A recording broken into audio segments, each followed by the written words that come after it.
this special seminar on a snowy, windy day.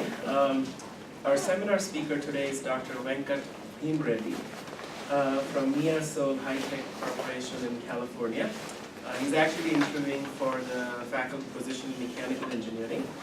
Dr. Bheemreddy has an undergraduate degree in mechanical engineering from India and a master's and PhD both in mechanical engineering from Missouri University of Science and Technology in Rolla, Missouri. And with that introduction, I'll have Dr. Bheemreddy talk about his research. Thank you. Thank you very much for the introduction. Good afternoon. Thank you for the time to attend this seminar. So the topic of the presentation is pure and flow modeling of the composite structure. This is the outline of my presentation. Initially, I'll briefly talk about my background. Then I'll talk about my past and current research, future research directions, teaching, and finally I'll conclude my discussion.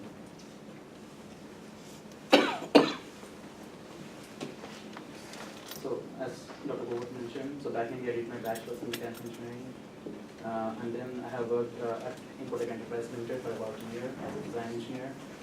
Mostly I was working on Feynman simulation. So then I came to the US, I did my master's and PhD in mechanical engineering from Missouri University of Science and Technology. Dr. K. Chandrasekharan is my advisor. So after my graduation, I worked for predictive engineering as a senior staff in mechanical engineering. So even there, I have been mostly working on Feynman simulations. So currently I'm working at Miyaso High Tech Corp as a research scientist and modeling engineer.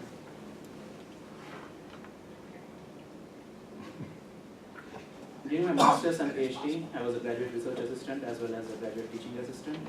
So as a graduate research assistant, I had the opportunity to work on various funded projects from agencies such as Air Force Research Laboratory, Boeing, Bell Helicopter, and NAVAIR.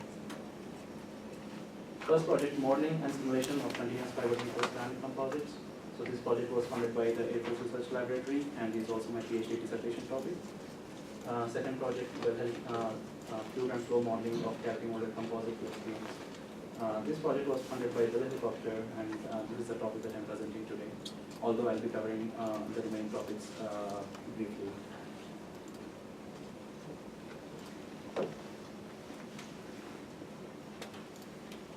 This is one of the latest models from Bell Helicopter, and on the right we have a schematic of a helicopter rotor system.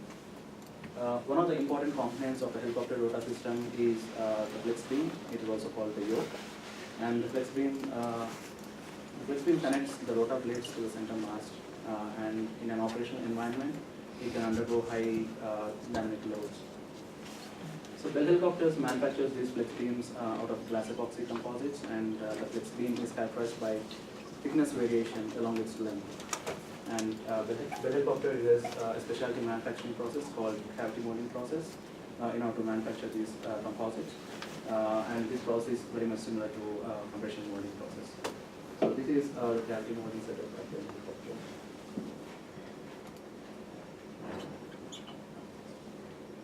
During the manufacturing process, the resin undergoes a curing process, and that results in an exothermic reaction.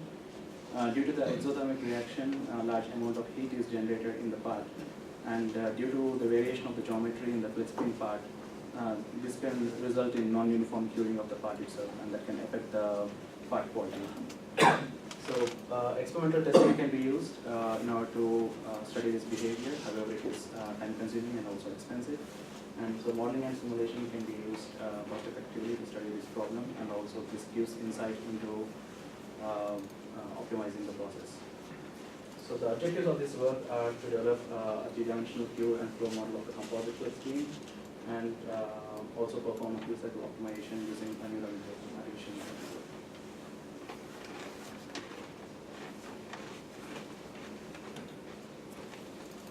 So this gives an overview of the simulation methodology. Here we have a prepreg that is enclosed between two molds, and the mold is heated based on a Q cycle, and there is an external pressure that is applied on the top mold. This causes the prepreg press. And so the problem that we are trying to solve here is basically the heat transfer and the flow problems. And the heat transfer is governed by thermal energy model, and the flow is governed by a prepreg press model. We also need to account for the exothermic reaction of the resin, so that is accounted using a Q-kinetic model. So using these three models, we can derive the temperature and degree of Q distribution, and also resin flow, viscosity, and velocity distribution in the fixed beam plant.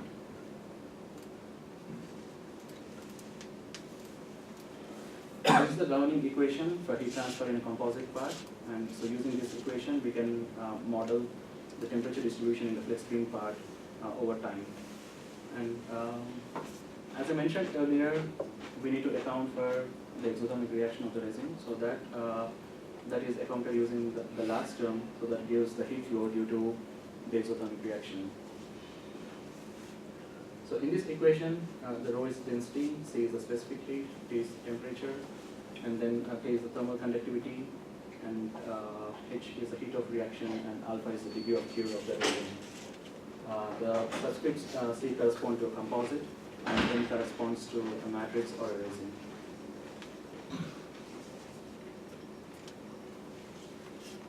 These are the thermophysical properties that are required for the numerical simulation, and so here we have the fiber properties as well as the matrix properties, that is the resin properties.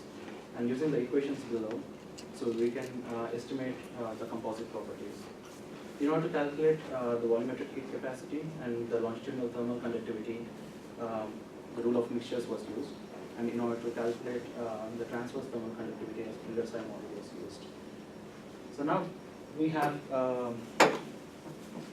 so looking at this model again, so we have all the parameters that are required for the thermal model, except the parameters for the exothermic reaction. That is, we don't know the heat transfer, the heat of reaction, and the degree of cure. So in order to get these parameters, I have done present Q-kinetic study using differential scan calorimetry. I have done both dynamic DSC and isothermal DSC scans. Using the dynamic DSC scans, I have studied the effect of various heating rates. So this plot shows the effect of various heating rates on the degree of cure of the resin. So I have studied the heating rates between 2 and 20 degrees centigrade per minute. And what we can see from here is the onset of cure, that is where the curing starts, that shifts to higher temperatures at higher heating rates. And this plot shows the effect of the heating rates on the reaction rate, that is rate of degree of cure. And so the reaction rate is found to increase with the heating rate, and also the peak shifts to higher temperatures.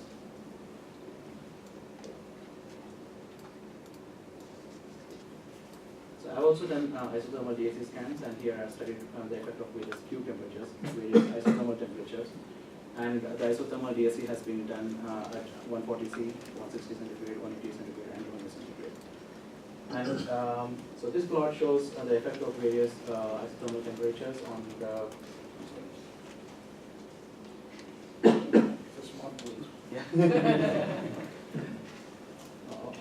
Various isothermal temperatures on the reaction rate, and we can see that the reaction rate increases with the temperature, and the peak shifts towards the left.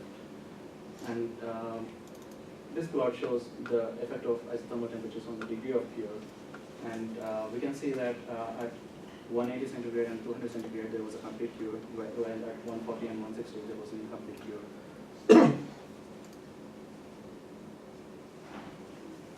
So this is the Q-kinetics model that is used in this work, and so depending on the complexity of the reaction, there are various Q-kinetic models available in the literature. But typically for epoxy resin systems, this model is widely used. And so we have done a lot of, so in the previous slides we looked at various DSC scans. So we need to extract the required parameters to fit into this model. So this model is fit based on the curves, and we extract various parameters. The only parameters that we know from the curves are directly from the curves are the rate of degree of cure and the degree of cure. The remaining parameters have to be obtained from, they have to be extracted. So here, d alpha by dt is the rate of degree of cure, alpha is the degree of cure, m and n are the reaction orders, k1 and k2 are the pre-exponential coefficients. And so this model assumes alkeneous behavior, and so here k1 and k2 are expressed as using the alkeneous form, where E1 and E2 are the activation energies, and A1 and A2 are the exponential factors. So this equation has been fit to the DSC scans, and we have extracted these parameters, and all the parameters that have been extracted are shown in the table. So now we have all the required parameters required for the thermal model.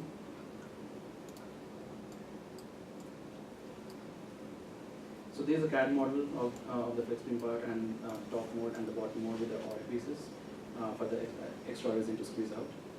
And here we have a finite element model of the mold as well as the flex beam part.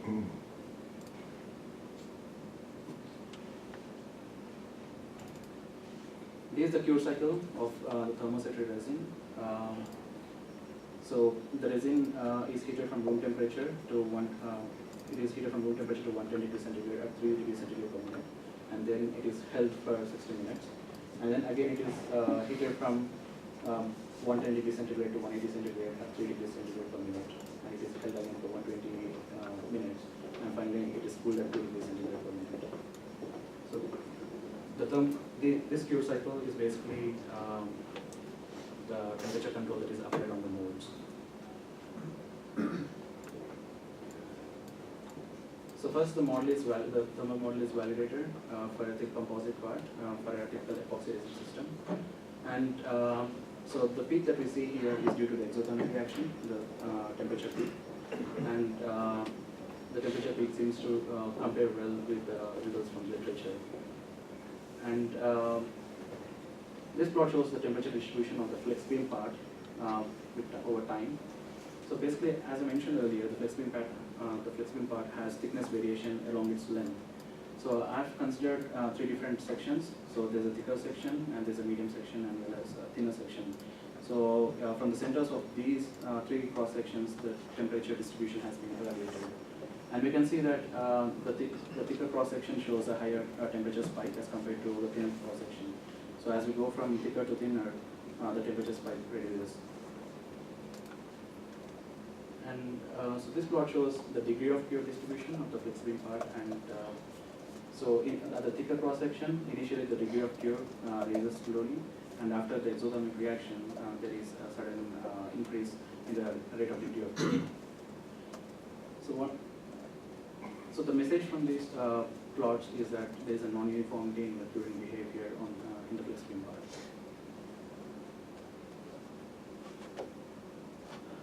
part.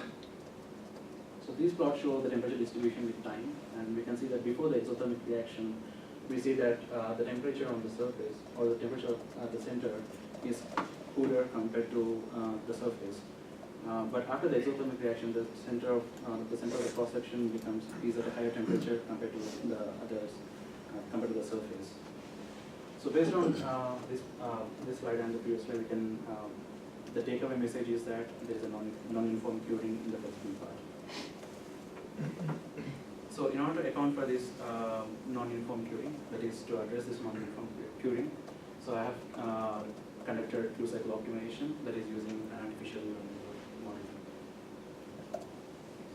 So the objective is to get a uniformly cured part or a relatively uniform cured part, and so accordingly the optimization problem has been formulated. So optimization criteria is to minimize the temperature distribution between 4 pre-selected points on the flex beam part. So the 4 pre-selected points are, so point A is at the center of the thick cross section, point B is the center of thinner cross section, point C is center of the medium cross section, and point D is on the surface of the thicker cross section. So this is the objective function. So what the objective function says is we want to minimize the temperature distribution between these points.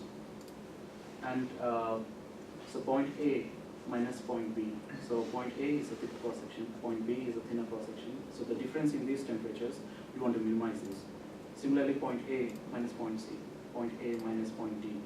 So the summation of the squares of these, we want to minimize it. So that is the objective function. And this is subjected to boundary conditions for the temperature limits, so that between 80 centigrade and 180 centigrade. The 180 centigrade temperature is based on the Q cycle itself, the upper higher temperature on the Q cycle.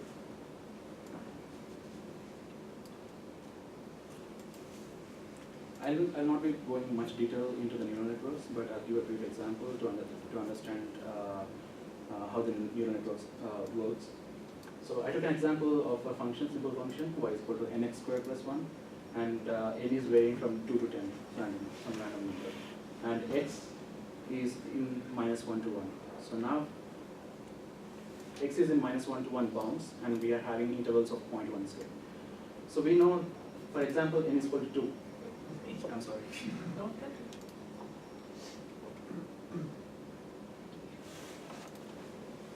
When n is equal to 2, we know how the y is equal to x squared plus 1 function looks like. But the neural network, it doesn't have any information of how the function looks like. So neural networks is basically, it is based on mimicking the human brain. And so it has to go through a learning process. So initially it doesn't have any information, and over a period of time it learns that function. So we do a process called as training and testing. So training is a process where we give, so for us we know how y is equal to x squared plus 1 looks like. So for different values of x, we know what are the values of y, and we know how the function looks like.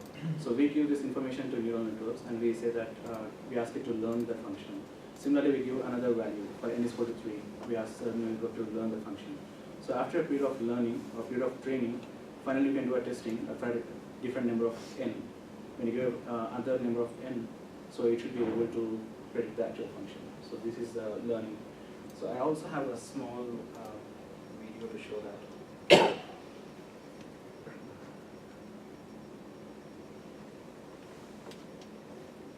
So initially, we are saying that it doesn't know anything about the function itself, but it has to learn and fit to that curve. So this is the learning process.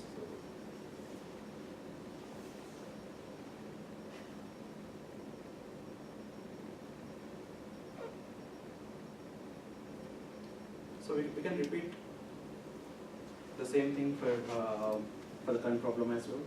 So we are looking at an optimization problem where we want to find out what these T1, T2, and T3 are, and optimum values of these numbers, these temperatures.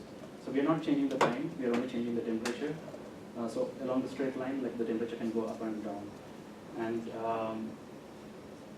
so we are going to input these values, T1, T2, and T3. We are going to give these, with these boundary conditions, we are going to give T1, T2, and T3 to the neural network. And the output that it is expecting is to minimize this function. So here is the neural network for the current problem, and where you see that the inputs are T1, T2, and T3. And there's an output layer, so where we are measuring Tmax, that is at the thicker cross section, medium cross section, thinner cross section, and at the interface. So in order to train this neural network, we basically make use of the thermal model itself, the fine thermal model. So we find out the Tmax, the temperature distribution in the flex spin part using the fine thermal model. We give these values to neural network to train it. So after a series of training, then we test it for a random number and then see how well does it predict compared to the fine thermal model. So that is the philosophy behind this automation model. So here we can see like before and after. So there is the temperature distribution directly based on the manufacturer recommended fuel cycle, and there is the temperature distribution in the flexible part based on after optimizing using the artificial neural network. So we can see that relatively after optimizing, we see there is a relatively the non-uniformity has been reduced after it has been optimized. So uniform acute part evident from the optimized temperature distribution. So that was about the thermal model. And so for the flow modeling, so there is a Brownian equation for the flow modeling. And this model has been developed by Gadowski et al. And Gadowski and his co-workers. And it is based on, it has been derived from Darcy's law, which is typically used for flow modeling. And so during the pipette test process, so there is a change in the permeability of the pipette, so that is accounted using these functions. And so here we have shown the permeability variation in the longitudinal direction and in the transverse direction. How the permeability changes when you're changing the fiber volume fraction. So when you're doing the pipette test, there's a change in the fiber volume fraction, and that also changes the permeability. So these plots show how the permeability changes in the prepreg, in the longitudinal direction as well as the transverse direction.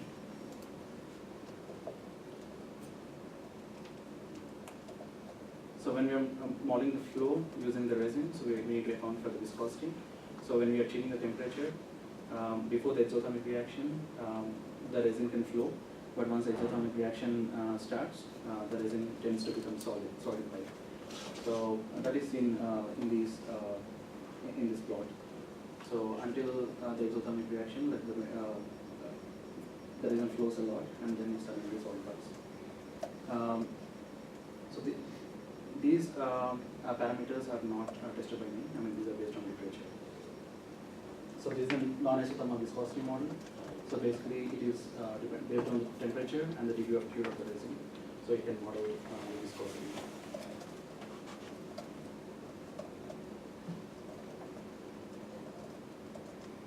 So basically, like with all these parameters, we'll be able to model flow behavior in the flex beam part. And so here we can see, so basically the red region shows the region where the resin is flowing out of the orifice. And so this gives the velocity distribution of the flex beam part at certain cross sections. And the right plot shows the total volume of outflow. So during the pre-press process, the resin outflow, the amount of resin that is flowing out, it increases, and then after the exothermic reaction, it stays steady because the resin has already solidified.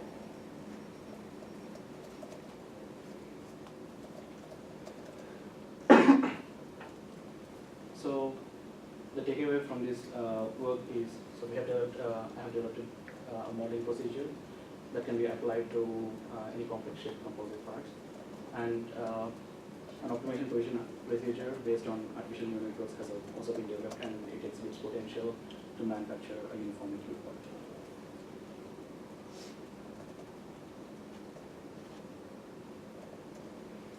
I'll also briefly go over my PhD dissertation topic and also my other projects.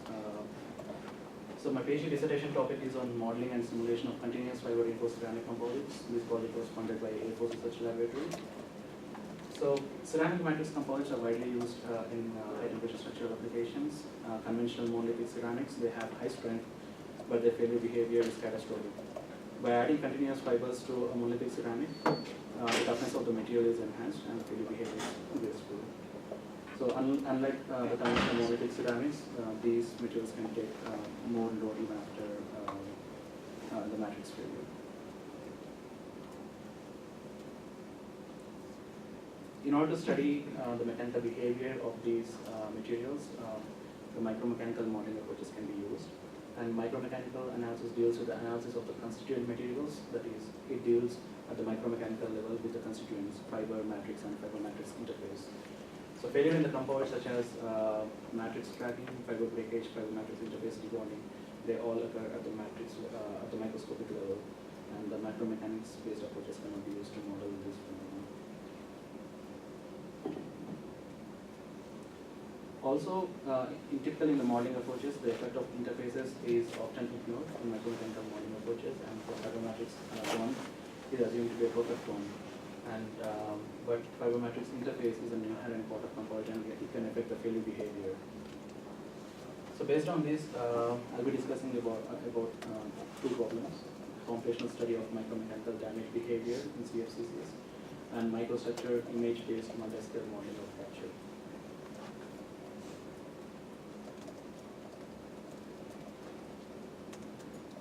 This is a typical microstructure of a fiber reinforced composite.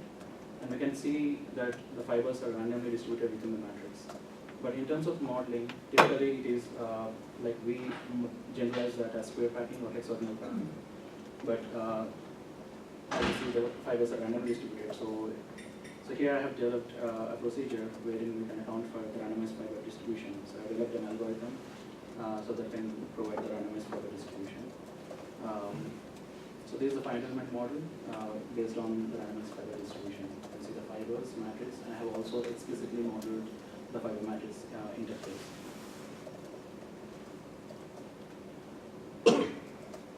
Also, the brittle materials, typically they show a large scatter in their strengths.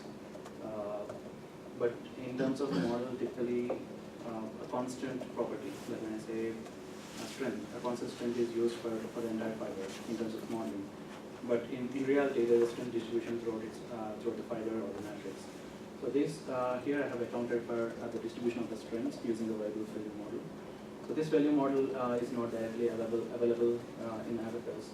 So I have developed a user material subroutine in order to account for this failure model. So this plot basically shows the variable strength distribution in the representative volume element. So these are the material properties that are used for quantum simulation and fiber, silicon carbide fiber, silicon carbide matrix, and the biologic carbon interface. So all these parameters I got from literature. And so here, so the IV is subjected to longitudinal tension, and basically we can see that the longitudinal sustain curve, it matches well with the experimental data. And so the outcome of the study is, here I have developed a three-dimensional representative volume element with randomized fiber distribution, and also interface also taken into account. And the statical strength distribution is modeled using Weibull's probability law. And the deviation of the predicted failure stresses and strains from the experimental data are found to be 4.7% and 9.5%.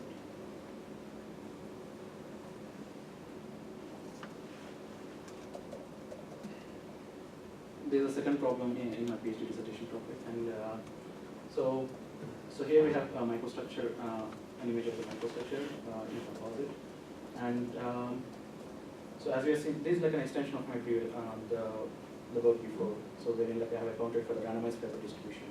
So here it is extended more, and here we are actually developing a fine-grained mesh of the microstructure itself. So we are not generalizing anything; we are directly generating a mesh directly on the microstructure itself.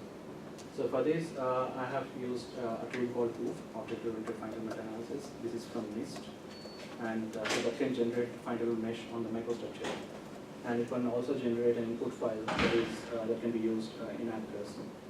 And so typically, damage models such as cohesive damage models have been used recently, but here I have used a method called XFEM, extended fine-grained method, which is a recent damage modeling approach that I've used in order to. So basically, the microstructure has been subjected to transverse tension, and during that, the crack propagation within the matrix has been simulated. So the study outcome is using an OOF tool. So here I've accounted for finite mesh generation directly on the microstructure itself, which is more realistic, wherein like we are accounting for randomized fiber distribution, and also we are also accounting for fibers with different sizes. And in order to do the crack failure study, I have used extended fine-grained method, and so this study can also be extended to two-dimensional modeling as well.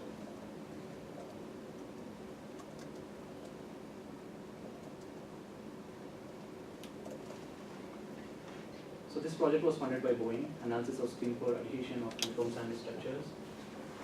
I was not the main author on this work, but I'm a co-author on this work. And so the objective of the study is to improve the adhesion between the phase sheets and the honeycomb core in a sandwich composite structure. And for that, we have developed a procedure called reticulated core. So wherein the surface area of the honeycomb core that bonds to the phase sheet is increased using the process called reticulation. And what we have found from the study is that we did a lot of track-wise tensile strength on these sandwich composite structures, and for a honeycomb core structure, the method was not that useful, mainly because the honeycomb core failed the core itself failed before the adhesive, but it was found to be more useful for aluminum core. And we saw that the reticulation process improved the track-wise tensile strength of the sandwich composite structure by about 15%. And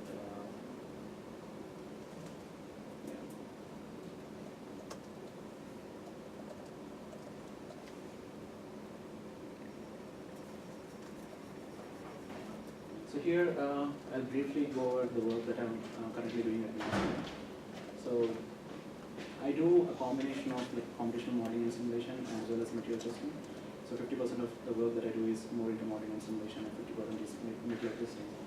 So Miasole manufactures solar panels.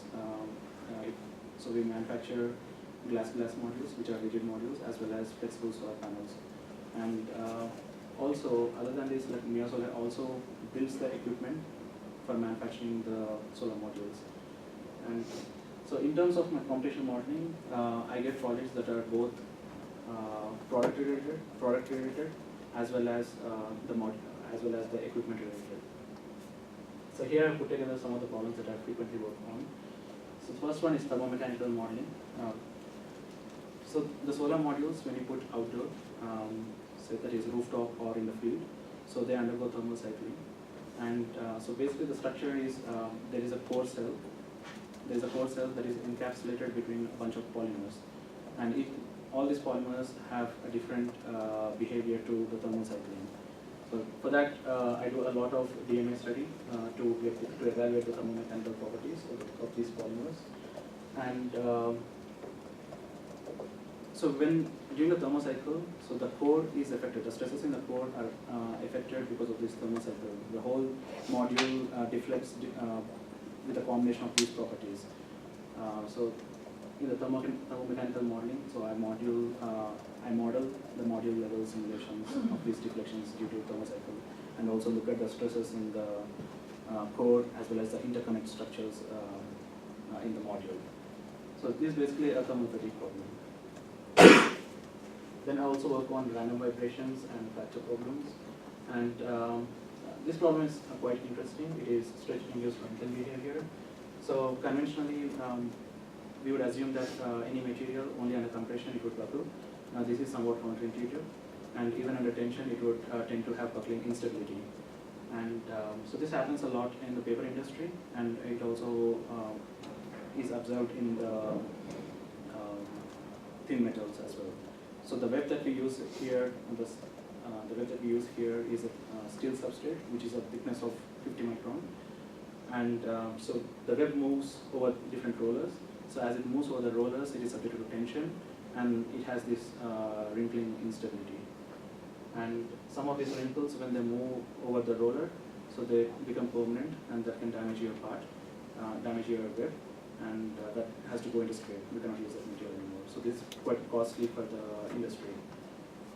So the part of the reason like why the wrinkle, the problem is like whenever the web goes over the roller, so it is so thin that it does not have enough stiffness to spread out on the roller. So for that reason, the wrinkle cannot spread out, and the wrinkle forms a permanent wrinkle. So this is one of the recent problems that I have been working on.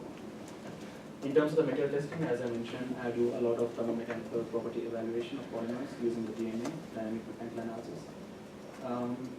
So recently I have developed a methodology for tensile testing of metallic foils.